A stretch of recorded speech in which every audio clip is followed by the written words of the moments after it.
राजा हरिश्चंद्र की विस्तृत कहानी। राजा हरिश्चंद्र सत्य और धर्म के प्रतीक माने जाते हैं। वे अयोध्या के महान और धर्मप्रिय राजा थे।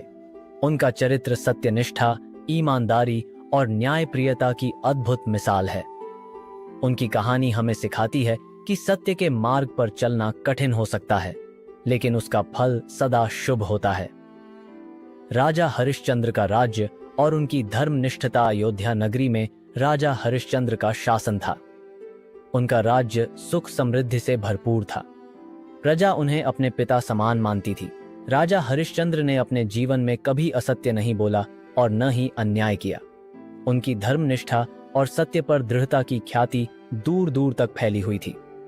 ऋषि विश्वामित्र की परीक्षा। एक बार राजा हरिश्चंद्र ने स्वप्न में देखा कि एक ऋषि उनसे सत्य की परीक्षा लेने आ रहे हैं।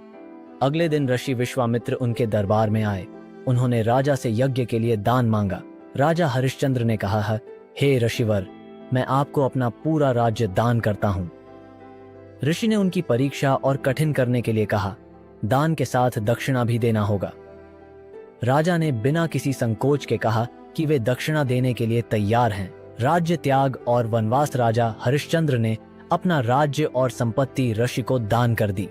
इसके बाद उन्हें अपने परिवार, रानी तारा और पुत्र रोहिताश्व के साथ राज्य छोड़कर वन में रहना पड़ा। दक्षिणा देने के लिए उनके पास कुछ भी शेष नहीं था। ऋषि विश्वामित्र ने उन्हें दक्षिणा के लिए धन अर्जित करने का आदेश दिया। इसके लिए राजा ने काशी जाने का निश्चय किया। स्वयं को बेचने की घटना। काशी पहुंचकर राजा ने अपनी पत्नी और पुत्र को एक ब्राह्मण के पास बेच दिया। खुद को जीविका चलाने के लिए उन्होंने श्मशान के रक्षक डोम के पास बेच दिया। डोम ने राजा को आदेश दिया कि वे श्मशान में आने वाले हर मृत व्यक्ति के अंतिम संस्कार के लिए शुल्क लें। कठिन परीक्षा। पुत्र रोहिताश्व की मृत्यु। एक दिन राजा हरिश्चंद्र की पत्नी तारा रोहिताश्व को लेकर जंगल में गईं। दुर्भाग्यवश वहां सांप के काटने से रोहिताश्व की मृत्यु हो गई। शोक में डूबी रानी अपने पुत्र के अंतिम संस्कार के लिए श्मशान पहुंची। श्मशान के नियमों के अनुसार अंतिम संस्कार के लिए शुल्क देना अनिवार्य था। रानी ने राजा हरिश्चंद्र से प्रार्थना की, लेकिन राजा ने कहा, मैं श्मशान के नियमों के विरुद्ध नहीं जा सकता। अंतिम संस्कार तभी होगा जब शुल्क दिया जाएगा। रानी ने रोते हुए कहा, हमारे पास कुछ भी नहीं बचा। क्या तुम एक पिता होकर भी अपने पुत्र का अंतिम संस्कार नहीं करोगे?